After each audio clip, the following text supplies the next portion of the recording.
morning, students.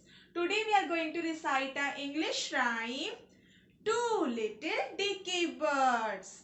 You will sing after me with action. Okay? Let's start.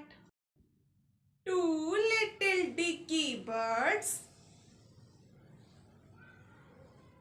sitting on a wall. One named Peter, one named Paul. Fly away, Peter. Fly away, Paul.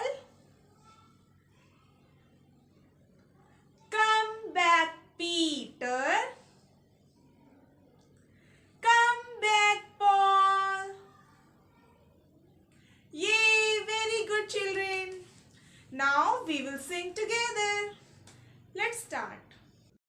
Two little dicky birds sitting on a wall. One named Peter, one named Paul. Fly away, Peter. Fly away, Paul. Come back, Peter.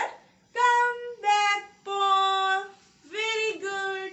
Now, children, sing this rhyme in front of your parents. Bye-bye.